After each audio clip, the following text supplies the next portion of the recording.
Mwenyekiti wa Kamisheni ya Umoja wa Afrika AUC Mheshimiwa Mahamudu Ali Yusuf amemteua Rais mstaafu wa Tanzania Mheshimiwa Dr. Jakaya Mrisho Kikwete kuwa mwakilishi wa ngazi ya juu ya mwenyekiti wa AUC katika eneo la Pembe la Afrika na Bahari ya Shamu. Uteuzi huo umetangazwa rasmi leo Machi 25 mwaka huu 2026, unalenga kuimarisha juhudi za Umoja wa Afrika katika kushughulikia changamoto za kisiasa, amani, masuala ya kiusalama yanayokabili kanda hiyo. Kufuatia uteuzi huu, Rais wa Jamhuri ya Muungano wa Tanzania Mheshimiwa Dr. Samia Suluhu Hassan amempongeza Dr. Kikwete na kueleza kuwa ni heshima kubwa kwake na kwa Tanzania.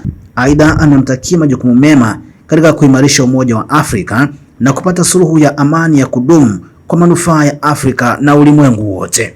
Katika nafasi hiyo, Dr. Kikwete atakuwa na jukumu la kuunga mkono juhudi za AU kupitia kuendeleza diplomasia ya kuzuia migogoro na kuratibu mazungumzo jumuishi ya kisiasa. Aidha, kujenga uaminifu miongoni mwa wadau mbalimbali wa kikanda na kuimarisha ushirikiano wa kikanda unaolenga kukuza amani na utulivu wa kudumu.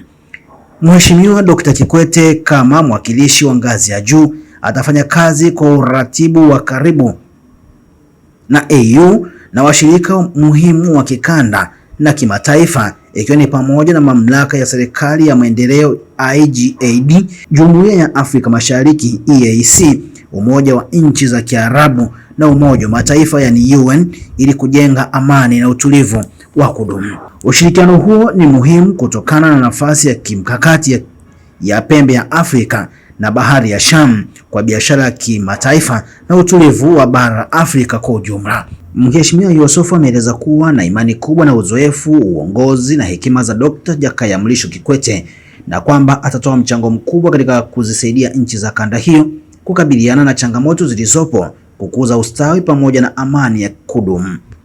Uteuzi huu unakuja wakati ambapo eneo la Pembe ya Afrika na Bahari ya Shamu linaendelea kuhitaji ushirikiano wa karibu na kidiplomasia ili kuhakikisha usalama wa kanda na ulinzi wa njia kuu za biashara duniani.